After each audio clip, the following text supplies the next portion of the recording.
Hi there. I'm Shulamit Berlev Tov, and I'm the Entrepreneur's Therapist. What does mental health have to do with entrepreneurship?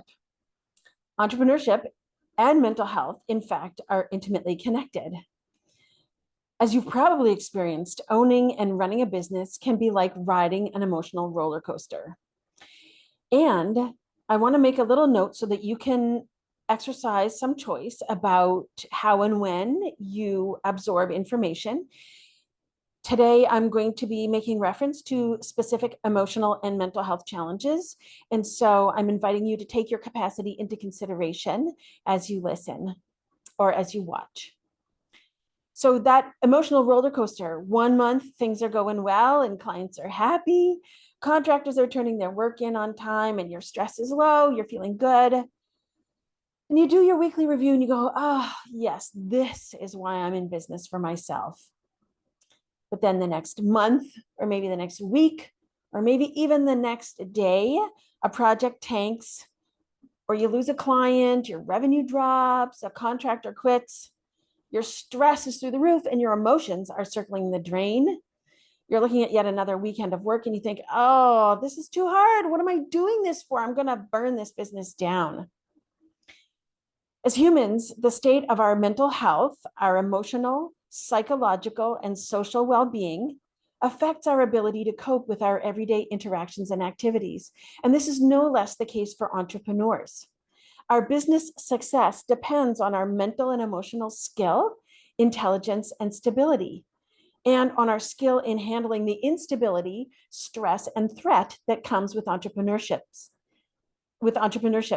And yet, for business owners, the relentless stressors and the constant emotional ups and downs erode our mental and emotional well-being.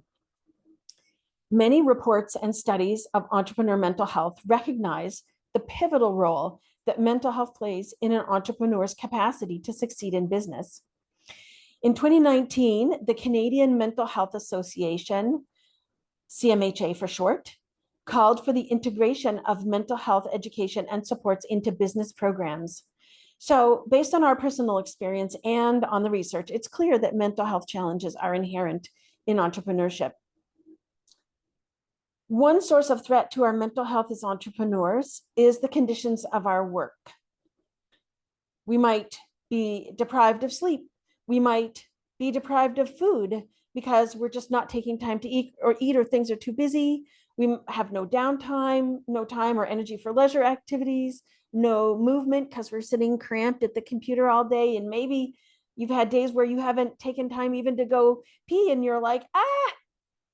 And so these kinds of things might not happen all the time, but I'm certain we've all had days like this, sometimes many days. And this is the life of an entrepreneur, right? This is what it is like to run our own businesses. We all recognize that this lifestyle is demanding and can really suck at times. And yet, despite these demands, there are strong, powerful, competent business owners who come to me thinking there's something wrong with them because there's some little thing that has done them in. It's common to gloss over the excessive behaviors in business that lead to unhealthy outcomes, because after all, that's what it takes to succeed. So in the name of success or out of fear of failure, we actively co-sign this driven, self-abusive behavior. But let's take these out of the entrepreneurial context for just a second. Sleep deprivation, hunger, enclosure in a room, maybe windowless for hours on end, prohibited from meeting your bodily needs, restricted physical activity, lack of contact with other humans. What does that sound like to you? So in my workshops and presentations, when I share this information and ask this question, audience members say it sounds like jail, prison, or torture. And while that might be overstating the case, and I'm not making the parallel to say that owning a business is like prison or torture, it's important to note that these kinds of tactics are similar to the ones used by police and military all over the world to break people down. So, is it any surprise that we break down when these are our conditions of work? And in addition to our actual day-to-day working conditions, there are also other factors of mental health risk inherent in the experience of entrepreneurship. Research shows that entrepreneurs experience unique stressors. In the same 2019 publication that I mentioned earlier, the Canadian Mental Health Association reported that the unique stressors experienced by entrepreneurs include risk-taking, income uncertainty, high work demands, and the need to make frequent decisions that have a lot riding on them. In November 2022, the Business Development Bank of Canada published a report that stated that the main sources of stress for entrepreneurs are cash flow. At that time, they were naming recession. They also included work-life balance and fear of loss or failure. And as if we didn't know this for ourselves, research into neuroplasticity confirms that negative events and stressors can lead to mental health struggles. And in my work and research, I've identified a set of mental health risk factors for entrepreneurs. There are six of them, isolation, hustle culture, and systems of oppression, volatility, uncertainty, complexity, and ambiguity, known as VUCA, barriers to support, and linking self-worth to success. And there's a link in the transcript where you can read about those 6 factors in detail. And it's important to note that these factors aren't unique to entrepreneurs, but they do affect us in ways that are different from the general population, that is to say, non-entrepreneurs. Furthermore, unlike employees, we experience these factors in combination and often more than 2 at a time. And so they pile up, their impact is multiplied. It also may happen that many former employees choose to start businesses because of or to address mental health challenges. So it's not only that our work brings us mental health challenges, but also that we bring mental health challenges to our work. In 2002, a survey conducted in the US found that 25% of the folks they surveyed resigned from their jobs because of their mental health. And the trend of leaving employment to start a business or self-employment has been on the rise since 2009. So it's not just a pandemic-related phenomenon. Flexibility is one of the main reasons cited by my clients, colleagues, and self-employed friends for choosing self-employment. And research supports that this flexibility is exactly why folks with mental health and other challenges choose self-employment. In 2021, a phenomenon called the Great Resignation was identified. This is a wave of employees who voluntarily resigned from their jobs in the wake of the COVID-19 pandemic. People, and especially women and folks of the global majority, were resigning in part because they realized how much better their mental health was when they were working from home, even in the midst of the height of the pandemic restrictions. Now, of course, not everyone who leaves their job becomes self-employed, but statistics from the UK showed a 32% increase in new businesses in 2020. And as of July 2022, more US Americans were self-employed in that year than had been since 2008. In Canada, 2 million new businesses were started during the COVID pandemic.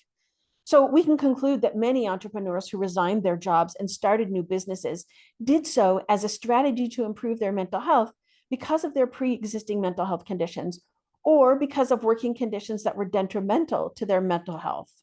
Maybe this is your story. Now, it also happens that entrepreneurs experience mental health problems more than non-entrepreneurs, and this is where I'm going to get into the specific emotional and mental health challenges that I mentioned earlier. And so please take your capacity into consideration as you continue to listen or watch. So ironically, business ownership as a mental health strategy can be a double-edged sword. In reaction to the mental health effects of toxic work environments, racism, sexual harassment, and other oppressions at work, people create their own work, and yet working for yourself has its own inherent mental health challenges. And there's abundant academic research on the connection. I've mentioned some of it earlier, and I'll share some more here.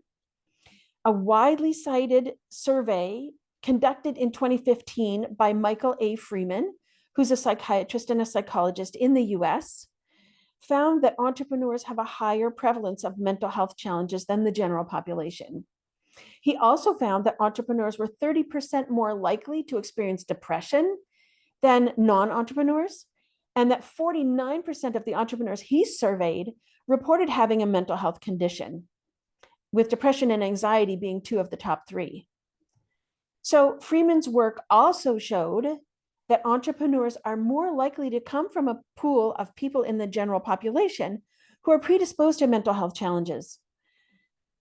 Furthermore, other research in 2014 demonstrated that entrepreneurship is negatively correlated with mental health challenges. And more recently, that study released, a different Canadian study released in August 2021, reported that more than half of women entrepreneurs surveyed, more than half, struggled with mental health issues. So if you're curious about the research, the link will be below for you to check out the transcript of this podcast, and with clickable links so that you can check out the references that I'm mentioning. So I wonder, have you become aware of an entrepreneur, a well-known entrepreneur who's had a mental health problem? And there's a list of them linked below, but some of them include Brad Feld, who's a venture capitalist. He experienced depression and suicidal thoughts. Kate Spade, who founded a design empire, died by suicide. Nadia Hussain, who is the 2015 winner of the Great British Bake Off, and she's a TV chef, author, and television presenter. She experiences acute anxiety and panic attacks. Pierre Pellideau, who's the head of Québécois, which is a very successful newspaper in French Canada that has been established for 30 years, has bipolar disorder. US media mogul Ted Turner also has bipolar disorder. So there are many, many folks, and there are others listed in the link to the transcript. There are others listed with their mental health challenges, so that you can take a look at that if you're curious for some others. So it's not uncommon. Have you had challenges with your mood, emotions, or mental health, or know someone who has? And maybe you've experienced anxiety or depression, or maybe you know someone who has. In any given year, 1 Canadian out of every 5 experiences a mental illness or addiction problem. That's in a given year, 1 out of every 5 Canadians. By the time Canadians reach 40 years of age, 1 in 2 have or have had a mental illness. So that's 50% of Canadians by the time they've reached 40 years of age. So I've experienced both anxiety and depression, and my depression has been quite severe at times, including suicidal thoughts and a plan. And some people consider depression among entrepreneurs as an epidemic. Certainly the business press has been talking about this since 2018, if not longer. Entrepreneurs are at greater risk for suicidal thoughts, and suicides among entrepreneurs are not uncommon. So mental health challenges are common in the general population, and even more so among entrepreneurs. So when you stop to think about it, it makes sense that business owners are at much greater risk, given the conditions of entrepreneurship under which we run ourselves ragged, and all the factors inherent in entrepreneurship that threaten our mental health. So if you find yourself breaking down, in quotation marks, breaking down, I invite you to consider that there's nothing wrong with you. Breaking down, in quotation marks, experiencing challenges to your mental and emotional well-being is what we could call the natural consequence of doing difficult and demanding high stress work alone, which is what most entrepreneurs experience. So entrepreneurs need support for their mental and emotional well-being. When our body breaks down, the stress symptoms that we're experiencing are like a warning. The mind, body, and spirit need time to rest and digest and to repair. And so if you break down, this is your body's symptoms, your signals to check under the hood. There's really nothing wrong with you. What's wrong is that we're taught that stress, burnout, depression, and anxiety are the exceptions, not the rule. And by implication, if we've experienced them, we have somehow failed. But really, what's needed is care, mental and emotional care. As an entrepreneur, your brain and your mind are your greatest assets. And if they're not functioning well, your ability to run your business is hampered.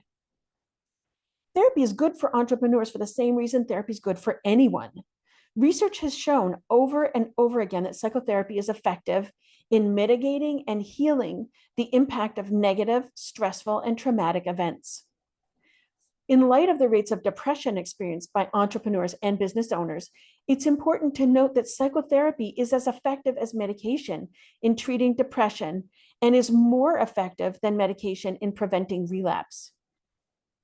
Studies show consistently that emotional interventions work just as well or even better than medication to treat various mental health conditions, including anxiety and depression. Now, I'm not anti-medication. I'm just arguing the case for therapy.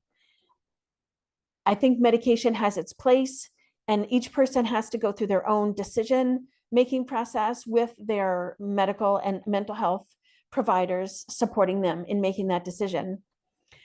And today I'm making the case, I'm arguing in favor of how therapeutic support can be of value to entrepreneurs.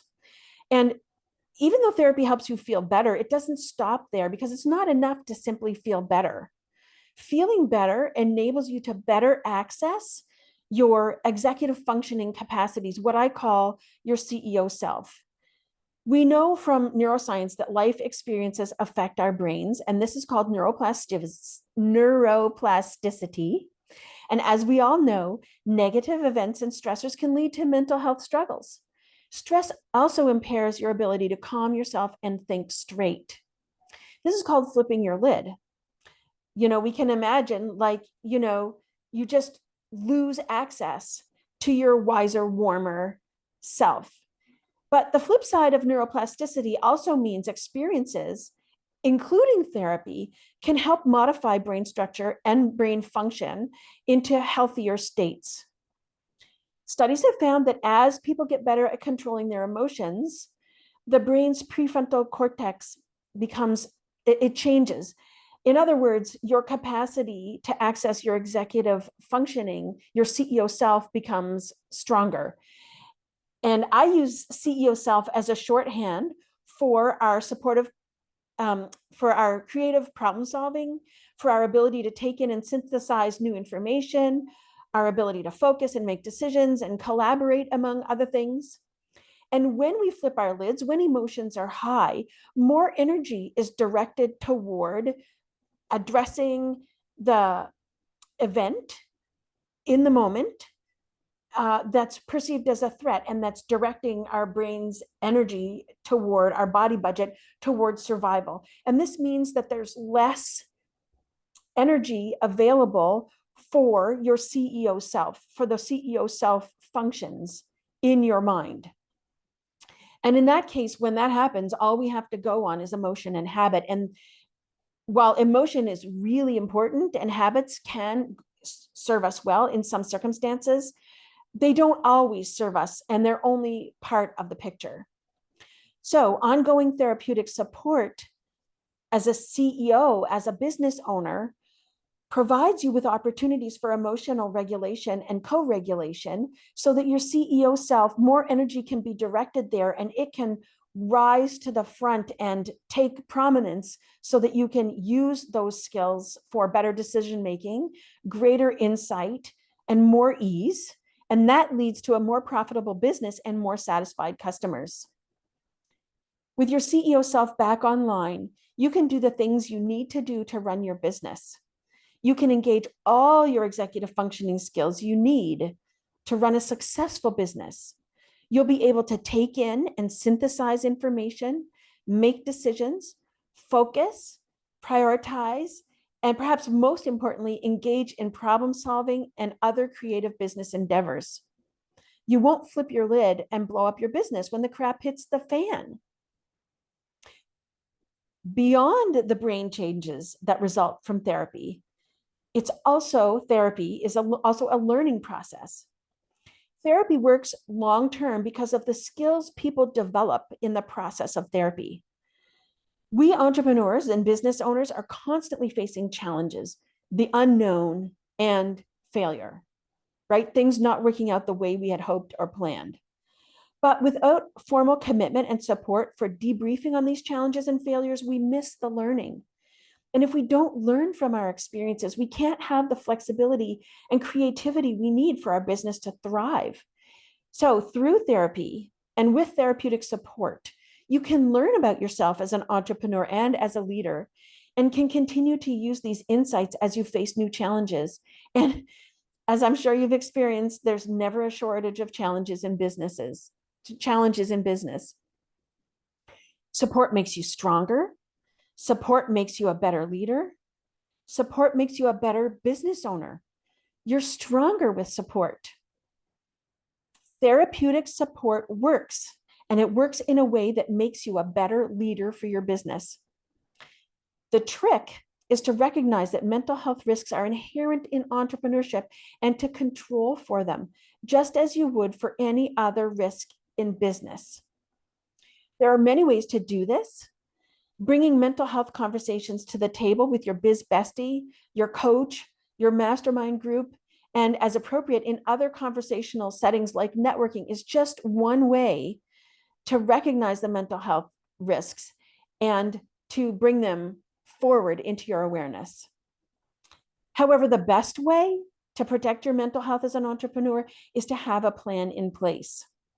A business plan helps you prepare for and mitigate risk and plan for and sustain healthy growth. Just like every other risk in business, you can mitigate the risks to your mental health as an entrepreneur by having a plan. So just like your business plan includes financial plans, marketing plans, and cash flow plans, it should also include a mental health plan for the owner. And if your business experience of plans being what it takes to make your goals come to fruition is not enough to persuade you, neuroscience also shows that writing down your goals increases your chances of achieving them. Having a formal, recorded strategy for achieving those goals makes it even more likely you'll be able to accomplish them. And so, in the same way that the way you can grow your profitability is with a plan, you can also nourish your mental health and expand your resilience skills with a plan. Plans like these allow you to thrive. Make your plan, mitigate your risk, and cultivate healthy growth. My goal as the entrepreneur's therapist is to help you keep your CEO self in the forefront as you ride the emotional roller coaster of running a business, so you don't flip your lid and blow up your business when the crap hits the fan. And while it may seem like you should be able to keep your CEO self in the forefront on your own, it's much harder than people think. There are so many barriers and stressors in the way. You may think that asking for help makes you weak, and certainly there's a belief in the kind of popular culture that that's the case. But the truth is that we are stronger with support. Support leads to emotional regulation. And when emotions are regulated, that leads to better decision making, greater insight, and more ease. When we're more resourced, when we have support, that leads to more profitable businesses because of our better capacity for decision making, our greater insight, and our more ease. And it makes our profitable businesses emotionally easier to run, and it results in more satisfied customers. And so this is where I come in.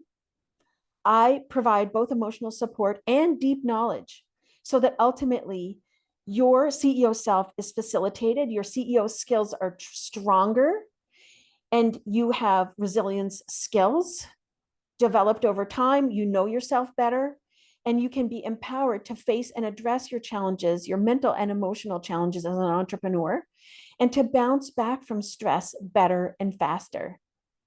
So don't blow up your business when the crap hits the fan. You might like to consider, in order to prevent that, booking a free call with me to see if it might be helpful for you to have support to discover what affects your mental and emotional well-being, and support to create a plan to care for it. And the link to book a free call is below. Thanks so much for listening and for watching along. Please consider subscribing so that you can stay up to date on next episodes as they are released. Thanks so much. See you next time.